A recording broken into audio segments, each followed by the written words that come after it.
하나님의 사랑교회 주일 아침 일부 예배에 오신 여러분 모두를 환영합니다. 하나님께서 오늘 여러분들을 주님의 은총 가운데 품어주시고 하나님의 신령한 은혜들로 여러분들을 채워주시는 축복된 우리들의 예배가 될 줄로 믿습니다.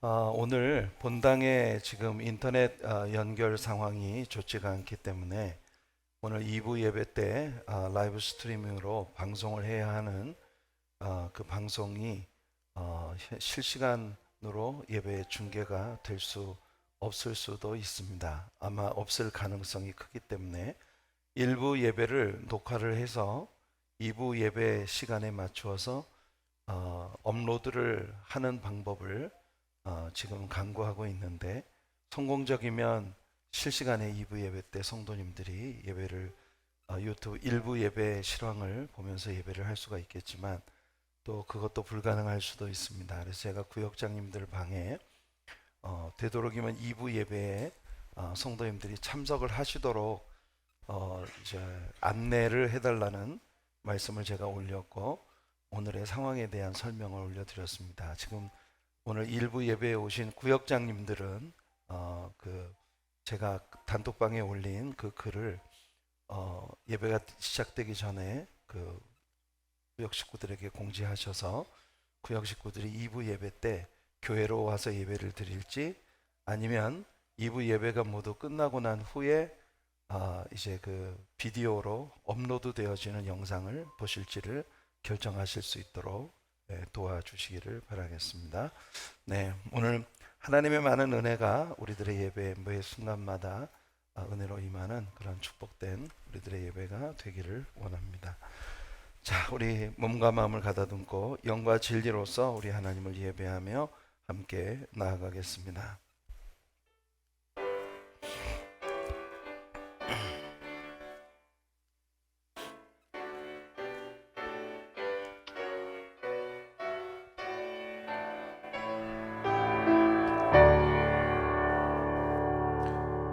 내 영혼이 여호와의 궁정을 사모하여 쇠약하며 내 마음과 육체가 살아계시는 하나님께 부르짖나이다.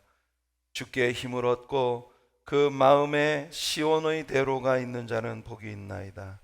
그들이 눈물 골짜기로 지나갈 때에 그곳에 많은 샘이 있을 것이며 이런 비가 복을 채워주나이다. 거룩하신 하나님 아버지, 주님께 힘을 얻고 그 마음에 시온의 대로를 가진 자, 오늘 일부 예배에 함께 동참하여 주님을 예배하는 모든 하나님 백성들에게 그런 복을 허락해 주시기를 간절히 소원합니다. 우리들의 마음, 우리들의 내면에 무엇이 있는지 우리가 하나님의 말씀을 통해 살펴보며 진심으로 신자의 아름다운 삶을 살아갈 수 있는 그런 삶의 변화가 우리들 안에 일어나도록 주께서 도우시는 축복된 예배가 되게 하옵소서. 성령님의 기름 부으심으로 가득한 시간들이 되게 하시고 예수님의 보혈의 피에 우리 모두를 흠뻑 적셔주시는 은혜의 예배가 되게 하옵소서. 예수님의 이름으로 기원하옵나이다. 아멘. 전능하사 전지를 만드신 하나님 아버지를 내가 믿사오며 그 외아들 우리 주 예수 그리스도를 믿사오니 이는 성령으로 인하사 동정녀 마리아에게 나시고 본디오 빌라도에게 고난을 받으사 십자가에 못 박혀 죽으시고 장사한 지 사흘 만에 죽은 자 가운데서 다시 살아나시며 하늘에 오르사 전능하신 하나님 우편에 앉아 계시다가 저리로서 산자와 죽은 자를 심판하러 오시리라. 성령을 믿사오며 거룩한 공예와 성도가 서로 교통하는 것과 죄를 사하여 주시는 것과 몸이 다시 사는 것과 영원히 사는 것을 믿사옵나이다. 아멘.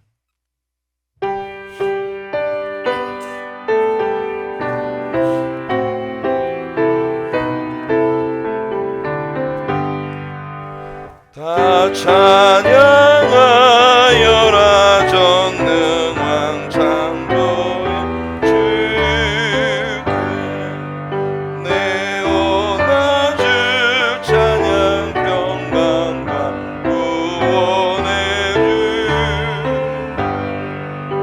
주 성도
사랑의 하나님 아버지, 지난 주간은 허리케인으로 많은 인명피해와 경제적 손실이 있었습니다.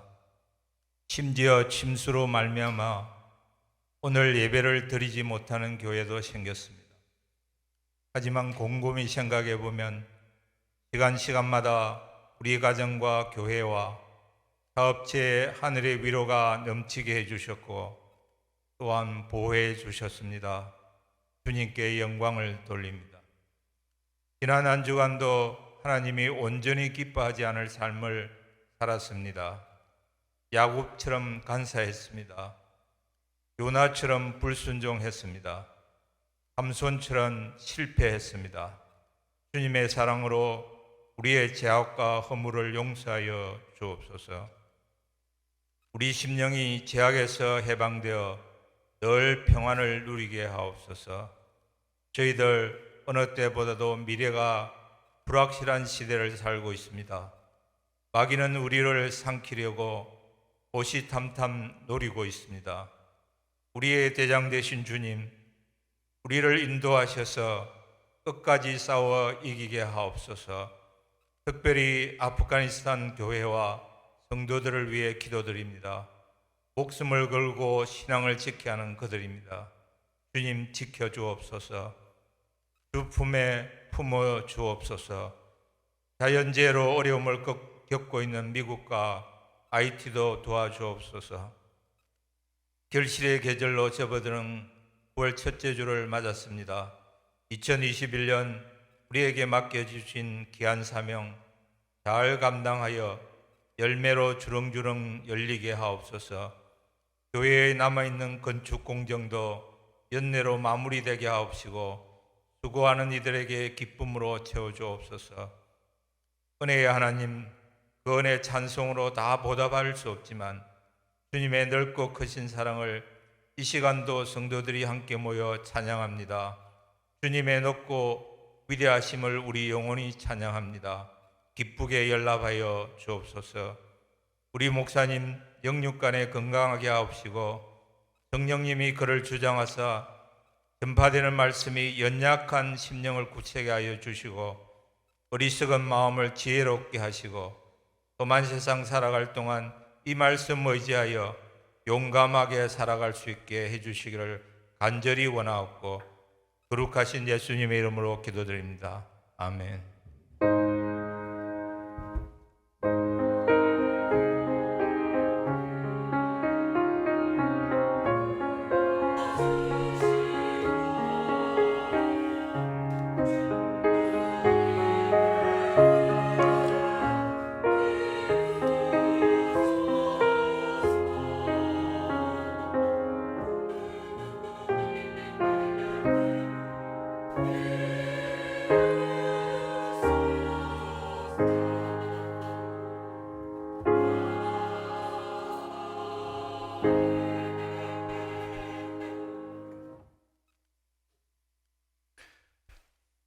교회 소식을 몇 가지 말씀드리겠는데요.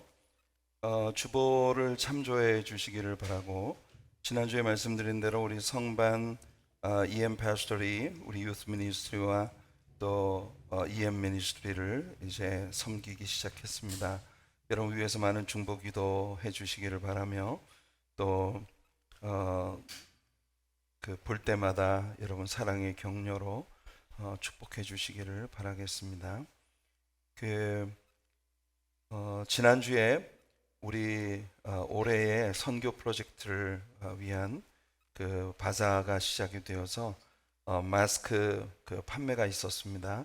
오늘도 같은 가격에 여러분들이 구매하실 수 있다고 하니까요, 많이 동참해 주시기를 바라고, 특별히 오늘은 권사회에서 음식 바자로 그 배추 물김치와 콩국수를 준비를 해서 판매를 한다고 합니다. 많은 분들이 참여해 주시기를 바라겠습니다. 이미 구역장님들을 통해서 이미 올더리 이루어진 것으로 알고 있는데요. 많은 분들이 사랑으로 함께 동참해 주셔서 감사를 드립니다. 다른 광고는 여러분 주보를 참조해 주시기를 바라고, 특별히 이번 태풍으로 인해서 이제 사소한 혹은 좀 심각한 그런 침수 피해를 입은 성도님들이 들어 계시는데, 우리 하나님께서 그 많은 위로와 은혜로 함께 해주시기를 바라고, 우리 구역 식구들이 사랑으로 함께 돌보며 서로에게 많은 위로가 될 수 있도록 여러분 도와주시기를 바라겠습니다. 네, 오늘 우리가 함께 은혜 나누실 하나님의 말씀 함께 하겠습니다. 로마서 2장 28절과 29절입니다. 로마서 2장 28절과 29절, 오늘의 본문을 제가 봉독해 드리겠습니다. 무릇 표면적 유대인이 유대인이 아니요 표면적 육신의 할례가 할례가 아니니라. 오직 이면적 유대인이 유대인이며 할례는 마음에 할지니 영에 있고 율법 조문에 있지 아니한 것이라. 그 칭찬이 사람에게서가 아니요 다만 하나님에게서니라. 아멘. 우리 찬양대의 찬양이 하나님께 올려지겠습니다.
은혜가 풍성하신 하나님 아버지, 오늘 찬양대가 주님께 올려드린 찬양처럼 온 마음으로 주님을 의지하고 믿는 우리들이 되기를 원합니다.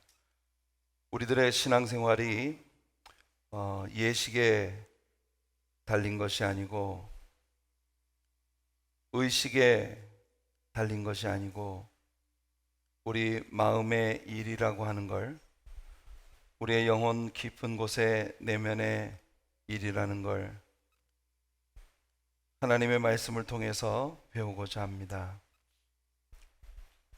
우리들 모두에게 성령님의 계시와 영감과 조명하심으로 비추어 주셔서 진리의 말씀 깨닫게 하시고 이 시대를 신자로 살아가는 우리들 모두에게 주시는 하나님의 세미한 음성을 듣는 은혜의 아침이 되게 하옵소서. 부족한 종 성령의 기름을 부어 이 한 시간 사용하시고 우리 성도님들 모두가 하나님의 풍성한 사랑에 빠져드는 은혜의 시간이 되게 하옵소서.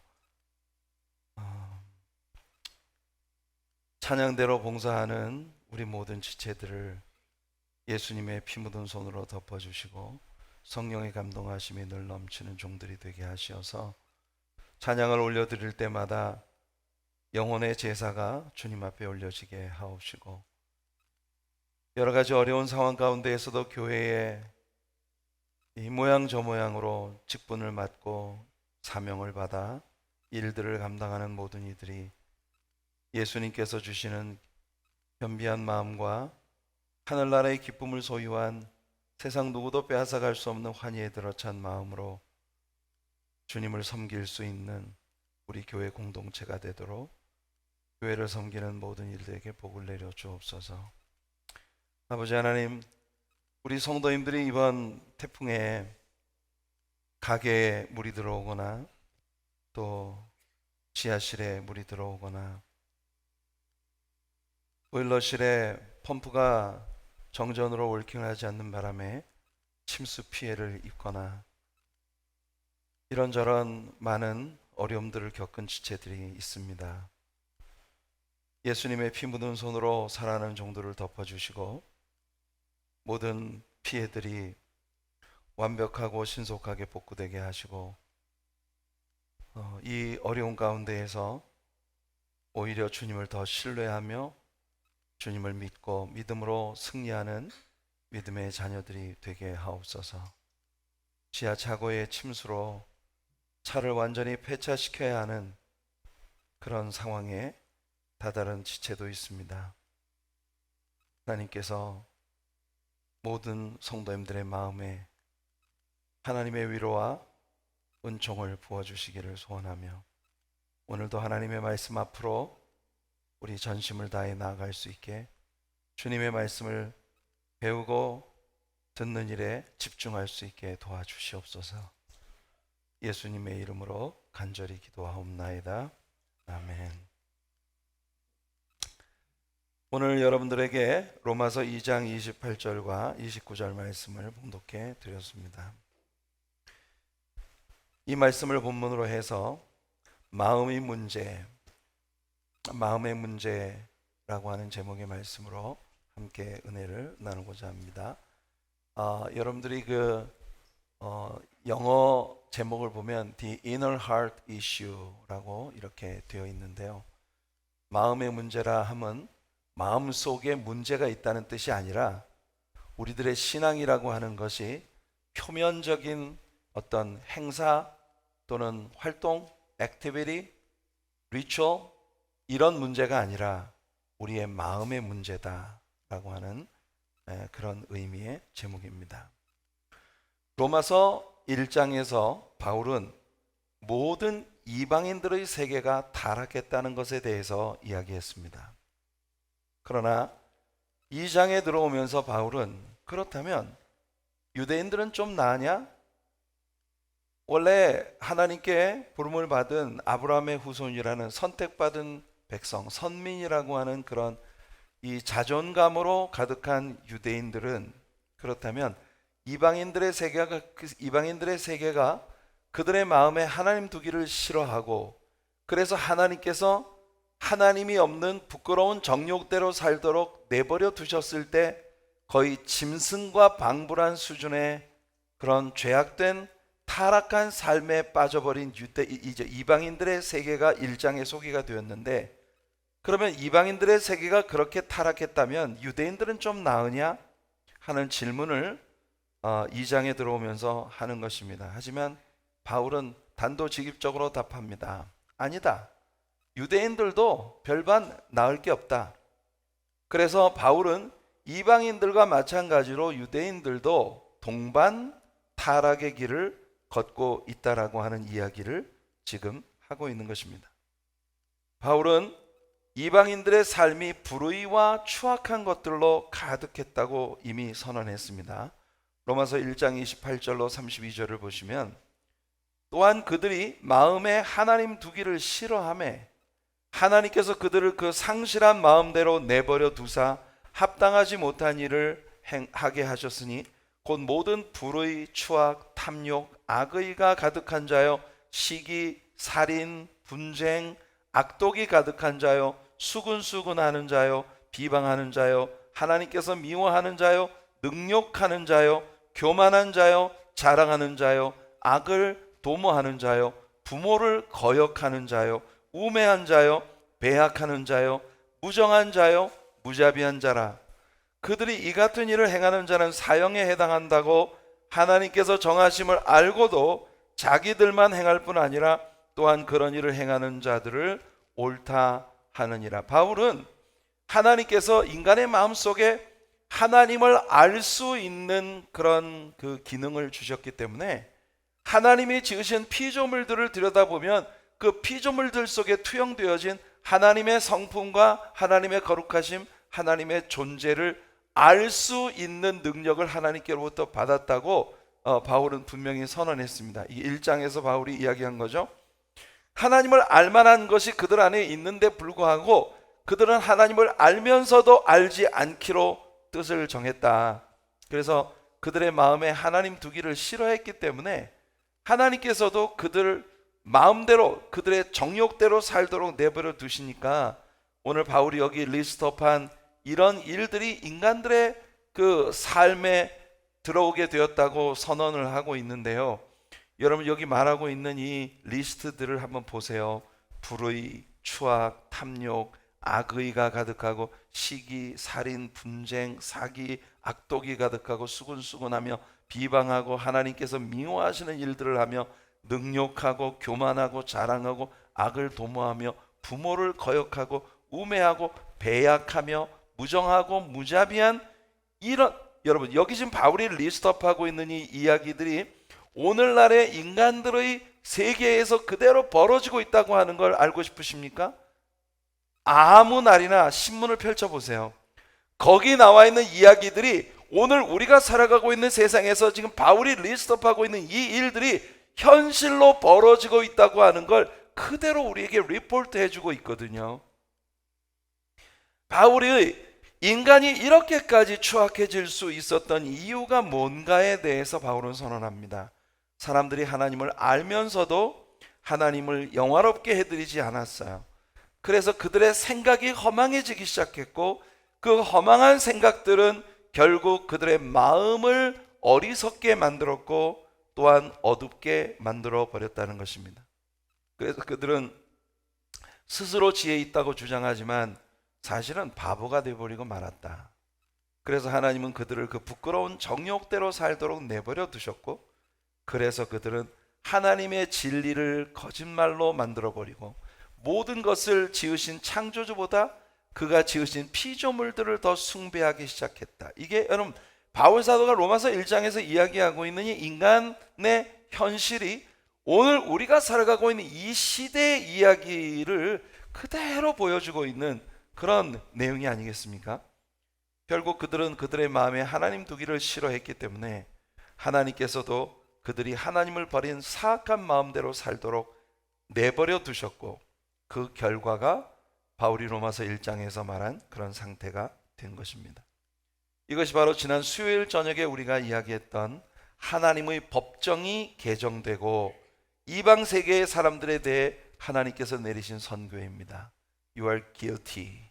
이방 세계에 대해서 whole Gentile world, you are guilty. 이게 하나님의 법정이 개장되고 내려진 verdict이에요. 선고예요. 이제 바울은 눈을 돌려 유대인들을 바라봅니다. 하나님을 믿지 않았던 이방인들은 이렇게 처참한 형편에 놓였는데, 그렇다면 하나님을 믿는 유대인들은 좀 나으냐 하는 문제입니다. 답부터 이야기하자면 전혀 그렇지 않다는 거죠. 그들도 전혀 나을 것이 없습니다. 유대인들은 이방인들을 보면서 야, 인간이 어떻게 저런 짓을 할 수가 있어? 이렇게 혐오감을 느낍니다.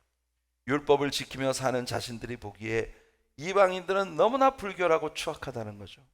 하지만 로마서 2장에 와서 그런 유대인들의 삶의 내면을 들여다보니 오히려 이방인보다 더 죄악된 삶을 살고 있는 그들을 발견한 것입니다. 유대인들은 이방인들의 행위를 보고 그들을 비난하면서도 자신들도 똑같은 일을 하고 있더라는 거예요.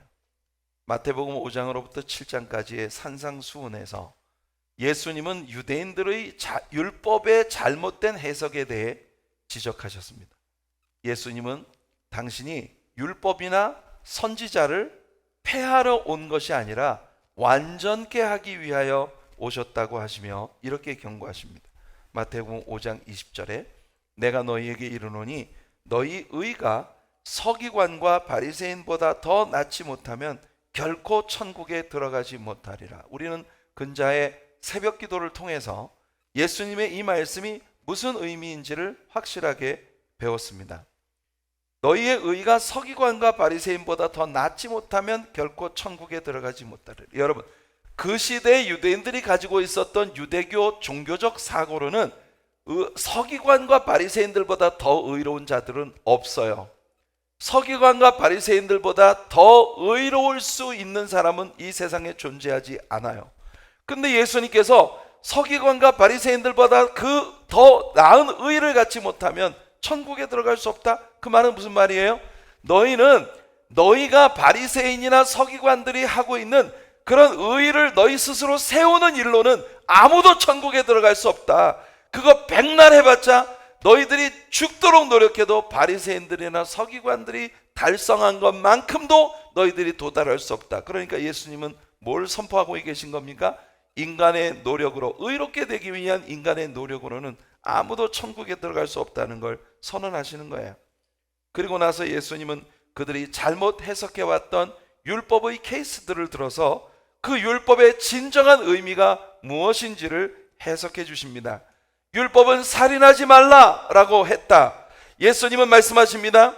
그 살인하지 말라라고 하는 그 말씀은 이미 살인을 조장하게 되는 미움을 마음속에 품었으면 이미 그 사람은 살인죄를 지은 것이다 말씀하시는 거예요. 율법은 간음하지 말라라고 선언했는데 예수님은 마음의 음욕을 품은 자마다 이미 간음했다라고 선고하십니다. 외형적으로는 율법을 지키지만 마음의 내면에서는 율법을 마음껏 범하는 그런 케이스가 얼마든지 유대인들 안에 존재하고 있다고 하는 걸 예수님은 지적하고 계신 거예요. 그리고 예수님은 덧붙이셨습니다. 하나님은 마음을 보시느니라. 이것이 바로 유대인들에게 일어나고 있었던 일들이에요. 그들은 입술로는 율법을 존경하지만 그들의 생각은 율법에서 멀리 떠나 있었습니다.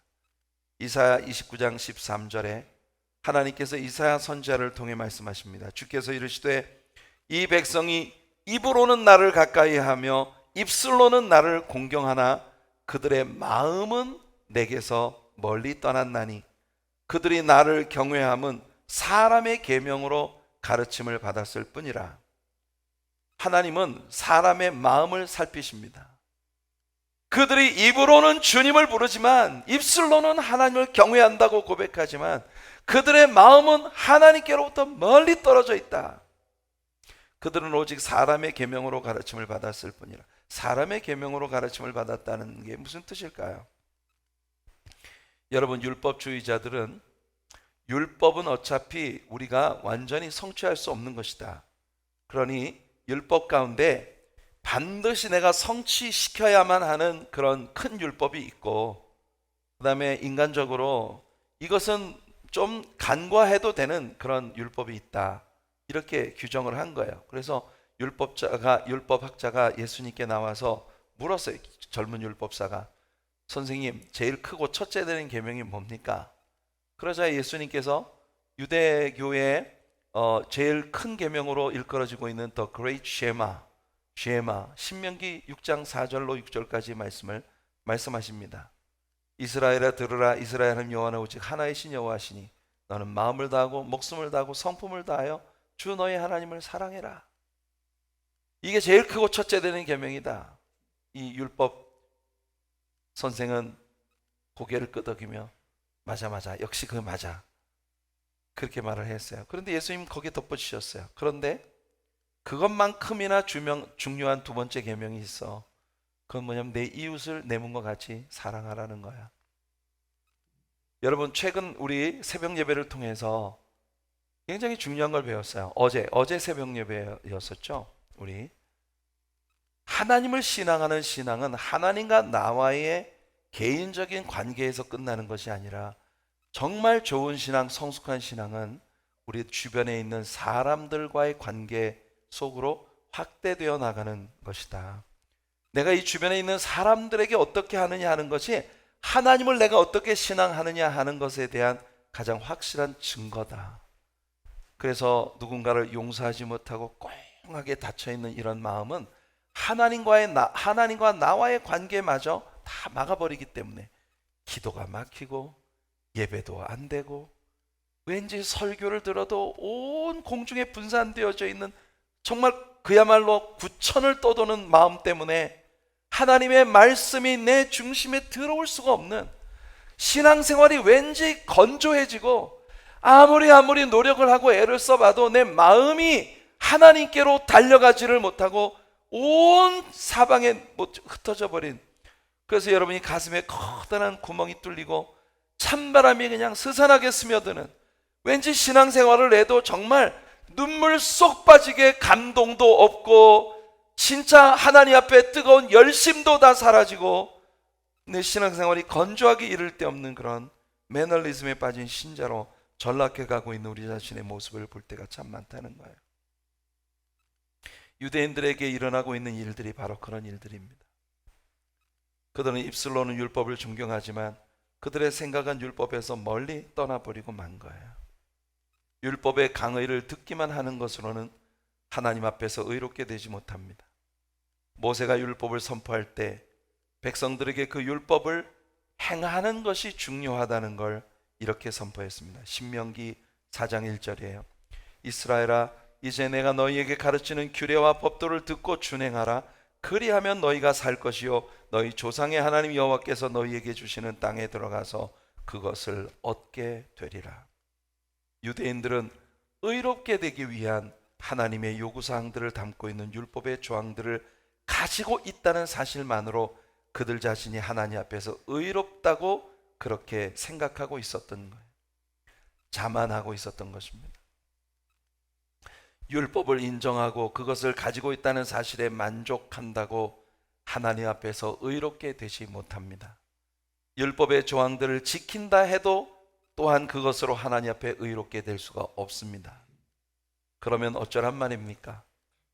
아브라함이 99세 되던 해 하나님은 맨 먼저 아브라함과 언약을 맺으셨어요. 언약은 하나님께서 그로 하여금 번성케 하셔서 많은 민족들의 아비가 되게 하신다는 것이었습니다. 아브라함은 부자가 되고 많은 민족과 왕들이 그에게서 나오리라 하셨습니다. 아브라함과 그의 후손들에게 그가 선 그 땅을 주시겠다고 약속하셨습니다.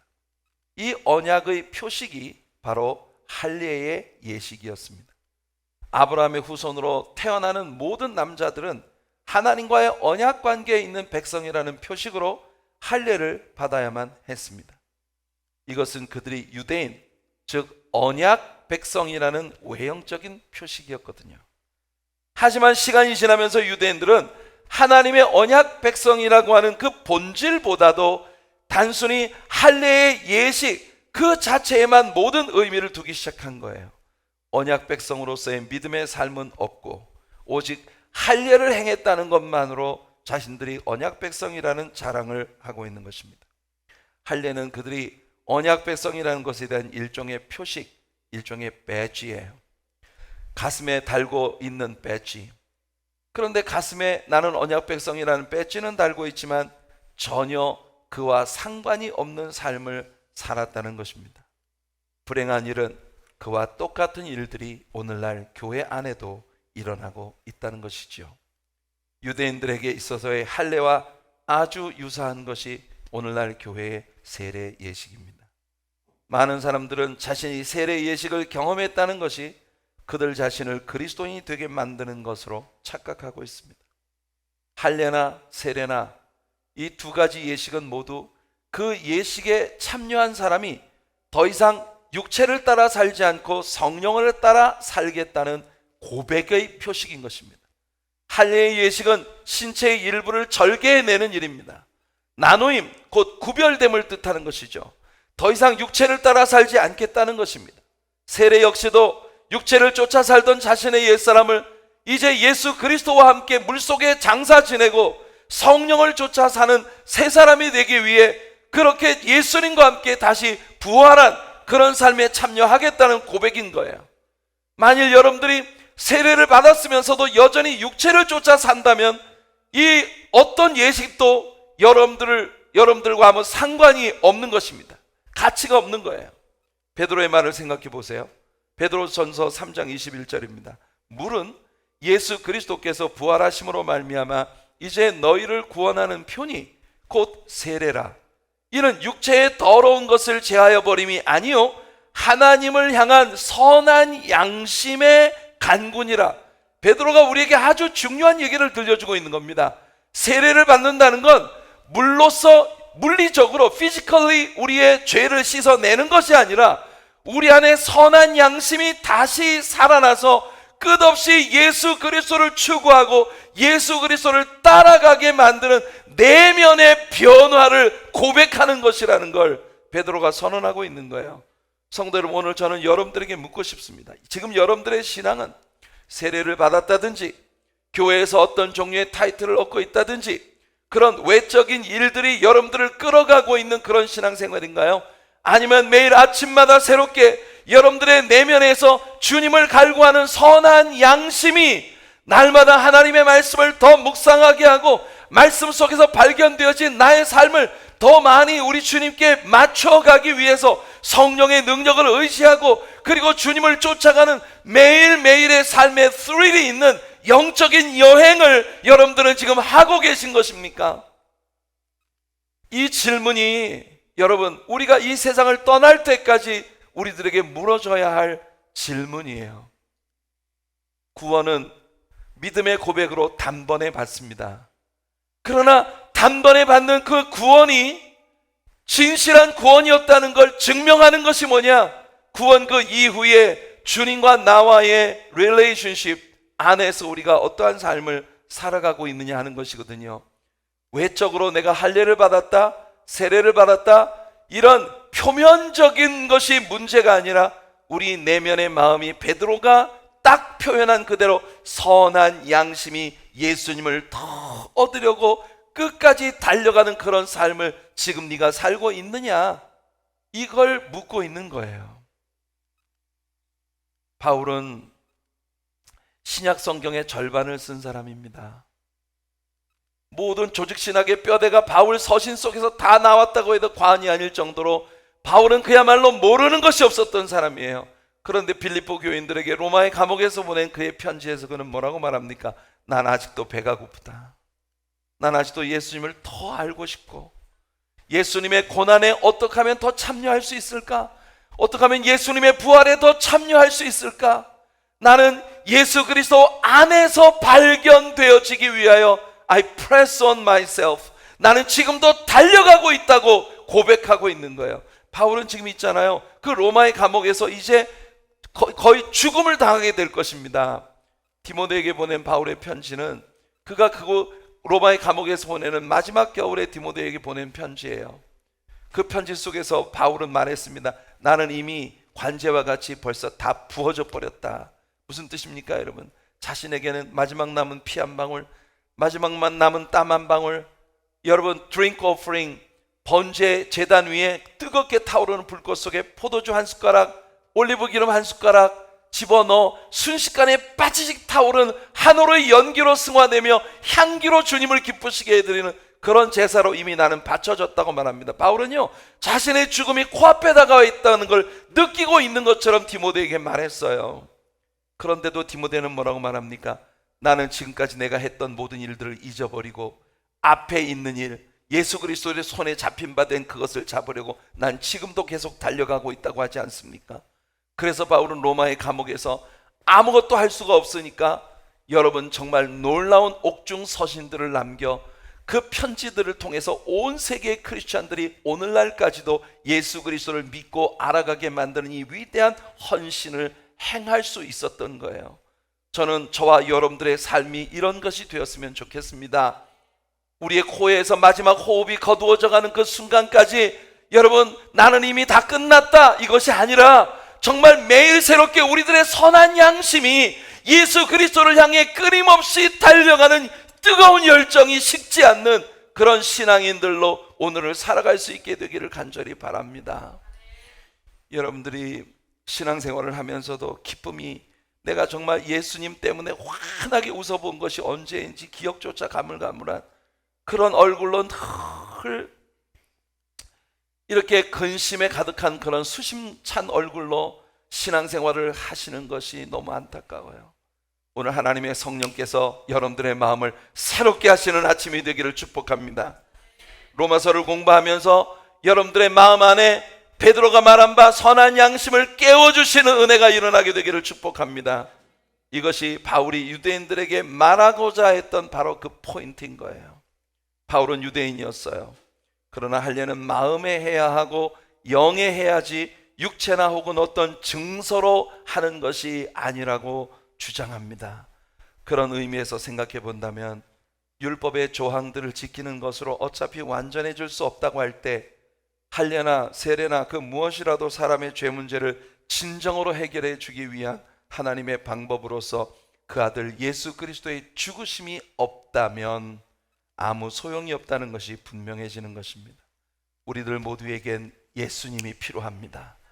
그분을 믿고 구주로 영접하는 것, 그리고 그 이후에 예수님께서 약속하신 성령의 능력으로 우리의 모든 삶을 주님께 의탁하며 육체를 쫓지 않고 영을 쫓아 살아가는 삶의 변화를 향해 날마다 우리 안에 있는 선한 양심이 되살아나 예수 그리스도를 쫓아가는 그 길만이 우리의 구원을 입증하는 열매를 맺는 삶이 될 것입니다.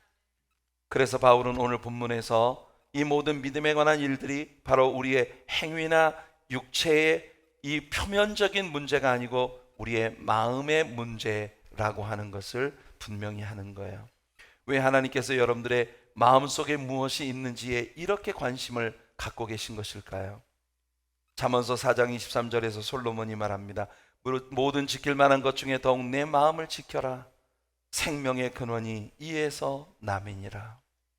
예수님도 말씀하십니다. 마음에서 나오는 것은 악한 생각과 살인과 간음과 음란과 도둑질과 거짓 증언과 비방이니 그 마음에서부터 모든 것이 나온다는 거예요. 그러니까 마음이 중요해요. 마음을 지키는 것이 중요해요. 또한 이렇게 말씀하셨어요.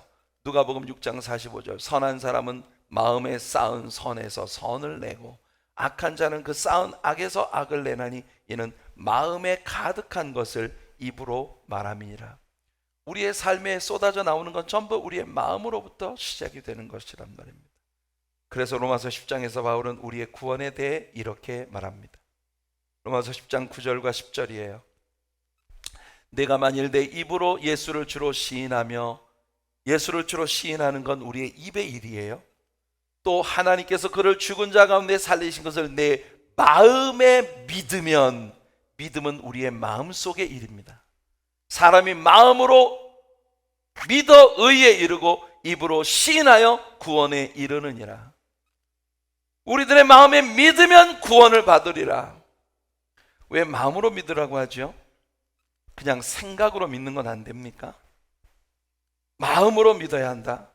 사람은 종종 자신의 생각을 바꾸는 것은 쉽다는 걸 발견합니다. 하지만 마음을 바꾸는 건 정말 어려운 일이에요. 그것은 근본적인 사고가 바뀌는 것이거든요. 사람의 마음속에 무엇이 있는가 하는 것이 그의 삶의 목적과 목표를 결정하는 것입니다. 여러분들의 마음속에는 지금 무엇이 있습니까? 예레미야는 말합니다. 만물보다 거짓되고 심히 부패한 것은 마음이라. 누가 능히 이를 알리오마는 나 여호와는 심장을 살피며 폐부를 시험하고 각각 그의 행위와 그의 행실대로 보응하나니. 노아의 날 홍수 때 성경은 선포했습니다. 여호와께서 사람의 죄악이 세상에 가득함과 그의 마음으로 생각하는 모든 계획이 항상 악할 뿐임을 아셨다고. 하나님은 우리의 마음을 들여다보시는 분이세요. 지금도 우리 하나님은요, 오늘 여러분들이 어떤 옷을 입고 이곳에 오셨는지, 여러분들이 어떤 외양을 가지고 지금 살아가고 있는지, 그것보다도 지금 이 자리에 앉아 계신 여러분들의 마음을 들여다보고 계시는 거예요. 하나님은 여러분들의 마음의 제사를 원하시고 계시는 것입니다. 여러분, 여러분들의 심장과 폐부를 살펴보시는 하나님, 여러분의 마음의 생각을 살피실 때 하나님이 보시게 되는 건 과연 뭘까요? 사실은 우리 자신도 알지 못할 때가 많아요. 내 마음속에 뭐가 있는지 우리 자신도 잘 모를 때가 많아요. 다윗은 시편 139편에서 그렇게 고백합니다. 여호와여, 주께서 나를 살펴보셨으므로 나를 아시나이다. 주께서 내가 앉고 일어섬을 아시고 멀리서도 나의 생각을 밝게 하시오며 나의 모든 길과 내가 눕는 걸 살펴보셨으므로 나의 모든 행위를 익히 아시오니 여호와여, 내 혀의 말을 알지 못하시는 것이 하나도 없으시니이다. 주께서 나를 앞뒤로 둘러싸시고 내게 안수하셨나이다. 이 지식이 내게 너무 기이하니 높아서 내가 능히 미치지 못하나이다. 다윗은 하나님께서 자신의 마음의 생각을 다 아시되 자신의 마음속에 어떤 생각이 일어나기도 전에 벌써 하나님은 이미 우리가 어떤 생각을 품게 될 거라는 걸 아셨다는 거예요. 그래서 다윗은 자신이 자신에 대해 알고 있는 것보다 훨씬 더 정확하게 하나님께서 자신의 마음속에 무엇이 있는지를 잘 알고 계시다는 겁니다. 그래서 그는 이렇게 기도한 거예요. 시편 139편 23절과 24절이에요. 하나님이여, 나를 살피사 내 마음을 아시며 나를 시험하사 내 뜻을 아옵소서. 내게 무슨 악한 행위가 있나 보시고 나를 영원한 길로 인도하소서. 더 이상 다윗은 자기 자신을 신뢰할 수가 없습니다. 내 마음속에 뭐가 있는지 나도 잘 모르겠어요. 그래서 다윗은 하나님께 이렇게 고백하며 나가는 거예요. 하나님, 하나님께서 살펴주세요. 내 마음속에 뭐가 있는지 하나님께서 발견하시고 하나님께서 나를 영원한 길로 인도해 주시옵소서. 하나님께서 그렇게 나를 도와주지 않으시면 나는 하루에도 12번씩 떨어질 수밖에 없는 사람입니다. 이게 다윗의 고백인 거죠. 여러분이 로마서 2장 16절로 들어가 보시면 바울이 말하기를 하나님께서 심판하시는 날에 사람의 마음에 숨겨진 은밀한 것들을 따라 그들을 심판하신다고 말합니다. 로마서 2장 16절이에요. 곧 나의 복음에 이른 바와 같이 하나님이 예수 그리스도로 말미암아 사람들의 은밀한 것을 심판하시는 그날이라. 솔로몬은 이렇게 말합니다. 저는 그것이 바로 우리 하나님께서 우리에게 하신 말씀이라고 믿어요. 내 아들아, 내 마음을 내게 주며 내 눈으로 내 길을 즐거워할지어다. 오늘 하나님께서 여러분에게 말씀하십니다. 사랑하는 내 아들아, 내 마음을 내게 다고. 사랑하는 내 딸아, 네 마음을 내게 다고. 오늘 예배하기 위해 주님 앞에 앉아있는 우리들에게 주님은 그렇게 요구하고 계세요. 그래서 요엘 선지자도 이렇게 말하는 것입니다. 너희는 옷을 찢지 말고 마음을 찢고 너희 하나님 여호와께로 돌아올지어다. 그는 은혜로우시며 자비로우시며 노하기를 더디하시며 인애가 크시사 뜻을 돌이켜 재앙을 내리지 아니하시나니. 그렇습니다, 여러분. 믿음은 여러분의 행위의 문제가 아니고 여러분의 마음의 문제입니다. 여러분의 마음이 어디로 향하고 있는가, 그리고 그 마음에 무엇을 채워넣고 있는가, 그래서 그 마음에서 어떤 생각들이 나오고 어떤 행위들이 열매로 맺어지며 어떤 언어들이 쏟아져 나오는가? 이 모든 것이 바로 믿음입니다. 믿음, 여러분이 가지고 있는 믿음은 바로 그렇게